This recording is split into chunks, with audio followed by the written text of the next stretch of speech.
But I'm giving game. I wish someone would have told me that. Like, if I just had understood those two principles, I bet.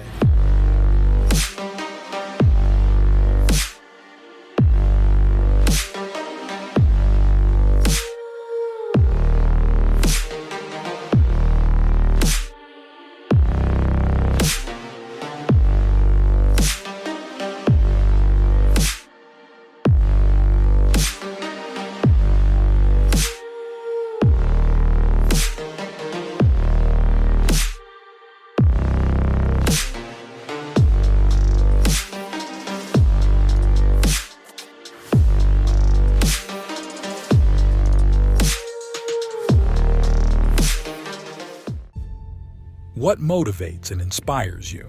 In terms of motivation, I think what's really driving me at the end of the day, I mean, every day I wake up, I really try to focus not on myself, but I try to think about the long roads, right, of my grandparents who came from Louisiana and moved to Richmond, California in the 1950s. Or I think about my parents who started their relationship and their family in East Oakland as a white Christian woman and a black man in the 1970s. So I think about, people putting crosses on their lawn, and I think about the values that my grandmother kind of instilled in me as someone who I spent every day with.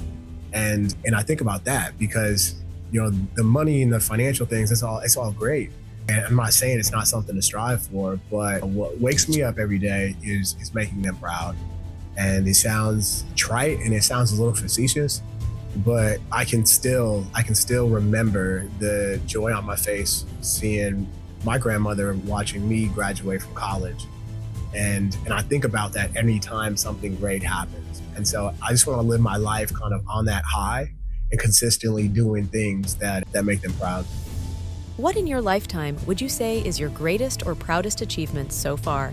I don't know if I could pair one, but I certainly think if I were to narrow it down to like one specific one and then two, I would probably talk about my transition to kind of like high school to college and thinking about where I was as a young adult versus where I ended up at the end of my college journey. I just think those two people are entirely different.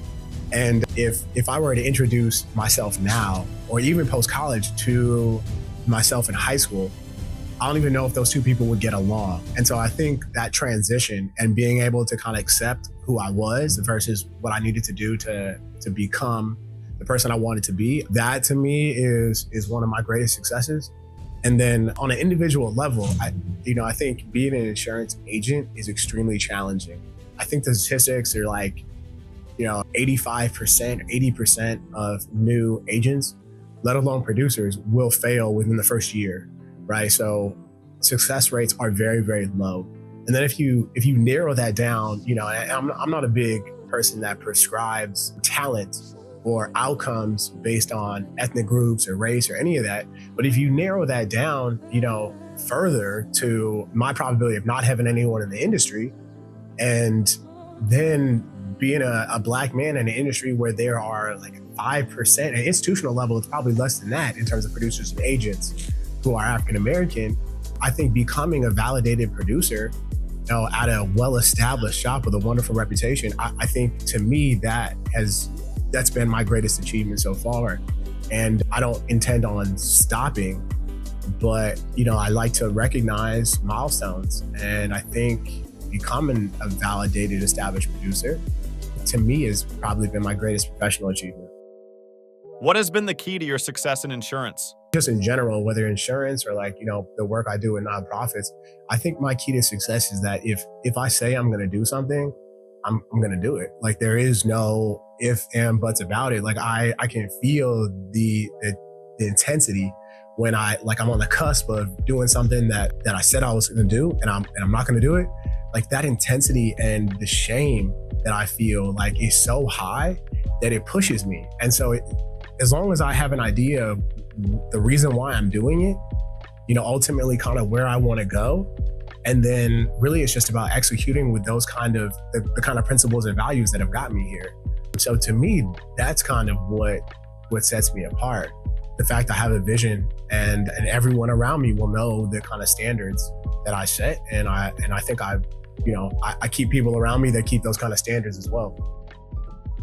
Can you talk about the time when you had to overcome adversity? Adversity is a funny thing. I think people think about it as like it's either a very acute incident or it's a very long, circumstantial type of deal. But for me, I think the biggest transition in my life, and I hate to go back to this, but it's like being an athlete in high school and working on trying to become that in college, and then going through a really bad back injury, which inevitably made it painful to play any kind of sport, let alone basketball. And so I think like to be able to re-envision who that person was and then realize that like, all right, this person has to be different. I think getting through that period stronger, faster, better, to me, that's probably been my greatest accomplishment. Has race or diversity ever been a challenge in the corporate workplace? And if so, how have you handled those situations? Undoubtedly, how we show up to work and our differences, whether it be ethnically, religious, sexual orientation, I think those all play into the greater socio-influence that we all face when we show up to work, right? We know how the system was built. And I think everyone knows the kind of systemic issues that are still underlying a lot of our industries. And I think the financial industry, particularly insurance, it doesn't sit outside of that, right? It's a microcosm of the greater world. So I do think those it's always impacted me. It's impacted me how I showed up. It impacted me in terms of having imposter syndrome, which particularly for agents, people who are revenue tied, who are creating business relationships.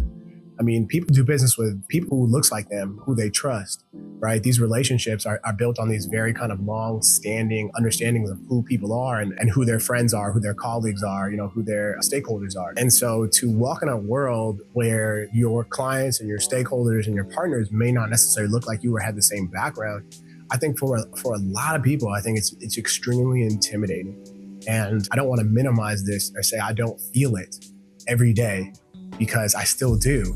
But I think growing up in a space where I had a mother who was white, I had a grandmother and a father who are proud, Southern Black people. I think having those influences in my life and being able to see where the crosshatches were and the cross-generational, cross-ethnic experiences could happen and there could be a space of relations, across these barriers, I think that to me has always been my guiding light. And that's always what's made me feel that even at work, every place may not be the safest space, but to some extent, how you show up, how proud you are, and how you carry yourself can make that place a safe space.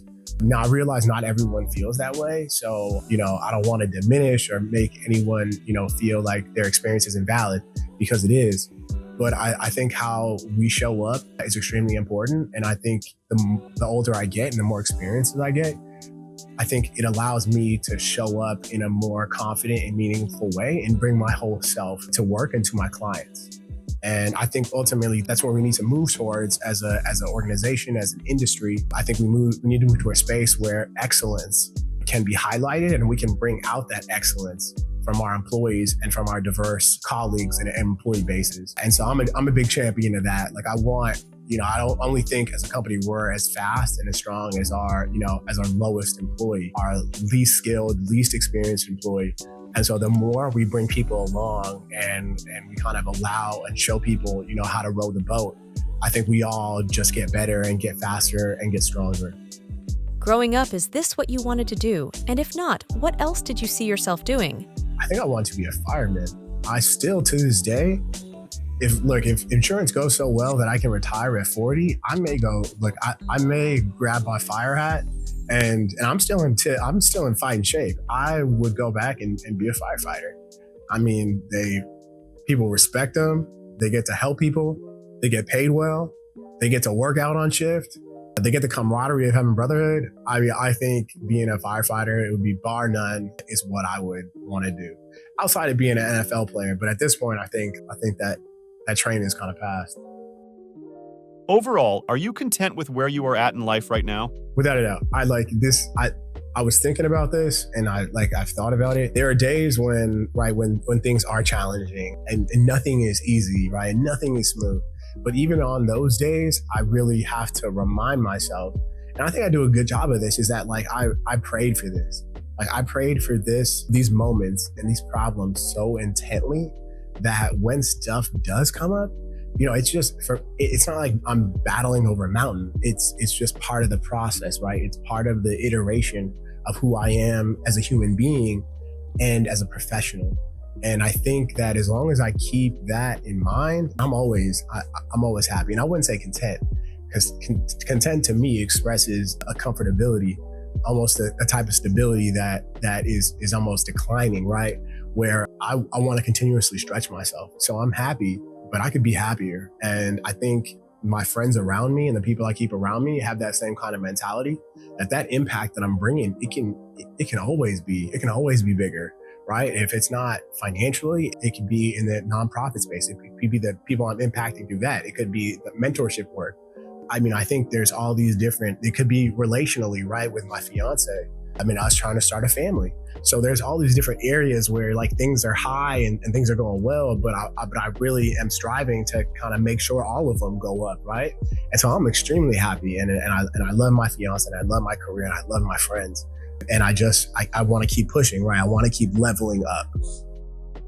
How do you build and maintain strong relationships with your clients? Relations are just like friends and family. Relationships take time to develop. It takes building trust. It takes you displaying integrity so that they know they can trust you. And so I think outside of just being very present and showing them that you care and you're there, I think it's about making sure that you live up to your commitments.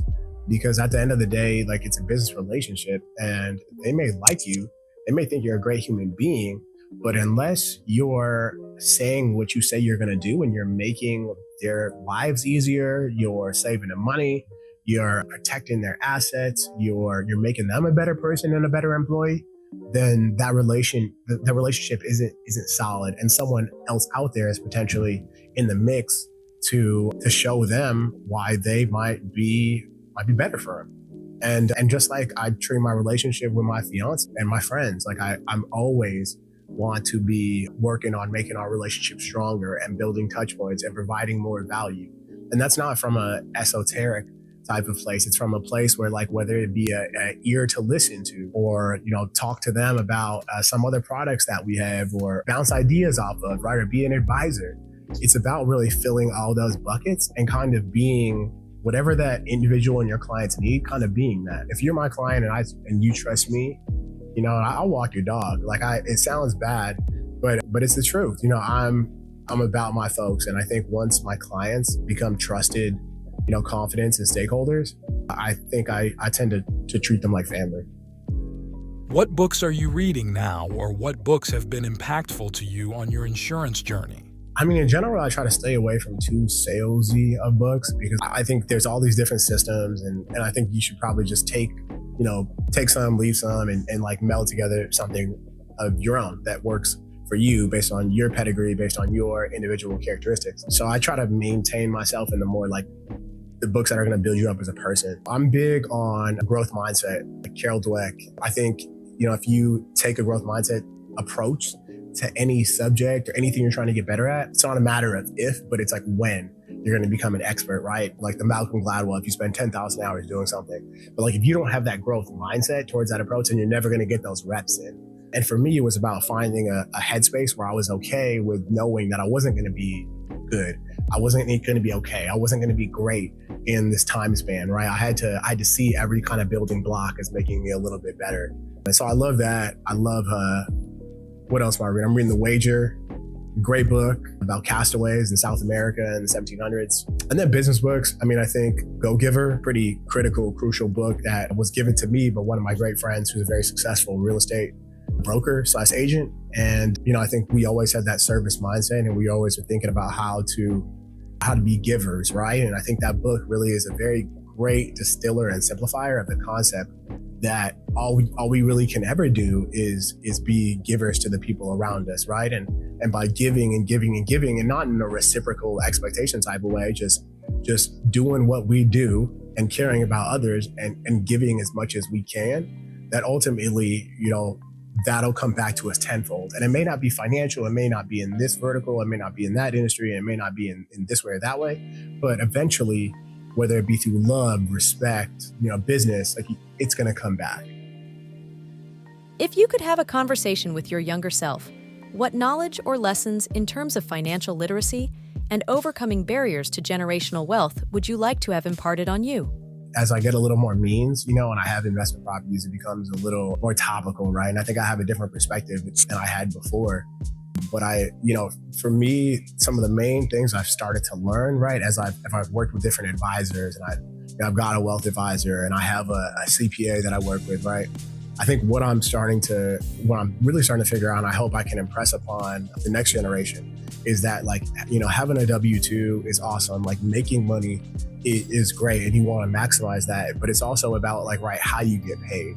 You really don't want to be making $100,000 or $50,000 and giving away half of that to Uncle Sam, right? It's really about how much you retain, and then based on what you retain, how you redistribute that so that you can get cash flow from those investments.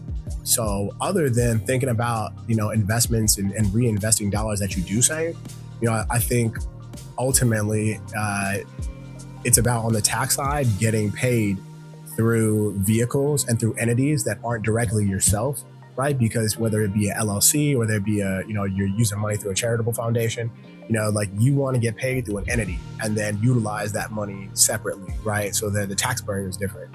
And then outside of that, rather than buying, stuff like cars, clothes with regular W-2 income, right? Take that money, you're getting for the W income, get some investments, get some CDs, equities, buy real estate, and then whatever that kind of lifestyle you want to live that lifestyle based on the returns from those assets and not the direct dollars, right? So recycle that money and then use what comes out the other end.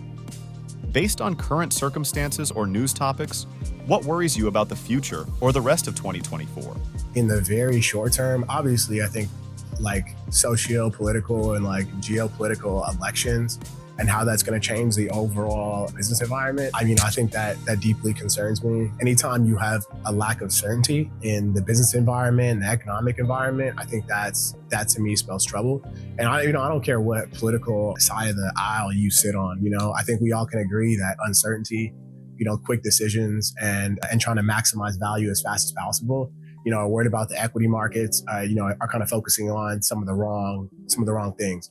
And so I think focusing on inflation, right? You can make money, but if a lot of that money is going towards your groceries, and that's regressive. So, right. So the bottom half, the bottom 25%, their dollars are going less and less further as people are in the top percent. So, getting inflation to me is something that deeply concerns me. Uncertainty around the economic environment because there are impending elections. And then some of the just geopolitical fears out there, like what's going on in Israel and Gaza. And, it's a terrible situation. And I have, friends and family who have both perspectives. And certainly as someone who values life and humanity can certainly recognize that something about the circumstances as they currently stand need to change. And so, I think all those situations together kind of give me some trepidation for 2024. But at the same time, I think if you're kind of reading the tea leaves and you're really preparing yourself for some of this stuff that's gonna change, and I'm a big believer in you can't really worry about who's gonna be the politicians today, tomorrow, 5 years from now. All you can really do is take care of yourself, take care of your family, take care of your organization. What would you say is one of your strong suits or unique value propositions? For me, that's a big differentiator, because I'm a firm believer that if you're going to work in an industry and you're going to provide a service to an industry, that you better be a part of that industry, right? You better be a stakeholder in the industry. And I think, I've always had a passion for working with schools. So I was, even before I was an insurance agent, I was just an underwriter, a young career-oriented person. I became active in a few of the local high schools, and then, a few years ago, transitioned that into formal board seat. And so I'm currently the secretary of the board for Xterra Public Schools based in Boyle Heights. And we're a charter school, a charter network. And we service somewhere between 500 and 600 students, 95% ESL. And so a lot of our families, need our services. And what we do is provide a very bespoke type of environment for students that are English language learners and who have special education inclinations and needs, to be able to give them a safe space to move them on to the next level and enhance their language abilities and enhance their math abilities in a space where families feel comfortable to kind of thrive. And I think to be a part of that and to be an active participant, right, and being on the board and being involved in business decisions and talking with leadership and being able to be an advisor from a risk management standpoint, but also kind of active on the leadership side, I think gives me really unique insights into the kind of risk and liability that schools face on a day-to-day basis. Because, when lawsuits do come up, like, you're in it. When you're a director of a school, you're in the midst of these decisions. And so I think getting behind the curtain has been huge for me. And then even before that, working with Verbum Day, based in Watts, which is a school that it's a boys' school, and all of our students are on grants and are fully funded. And so these are very unique individuals that families happen to sit in a very low income status within Los Angeles. And yet 99% of our students are going to some kind of second education and getting a college degree, right? And at a very elite universities.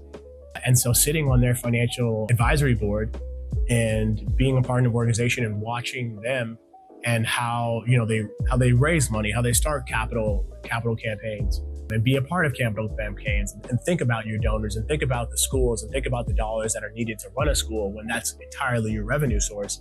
I think watching other executives on the board and being a part of committees was huge for me to learn, right? Because a 34-year-old individual, typically in these rooms, I'm the youngest person, right? So my perspective originally was coming from a very green place, but after kind of learning in all these different environments, what I really developed is a unique perspective on looking forward, because I'm open-minded to how the future can look, but I also have an understanding of what some of the best practices, kind of across organizations, and how can we apply some of these amazing things that have been done in the past and propel them towards some of the trends that we're kind of currently facing in the education space.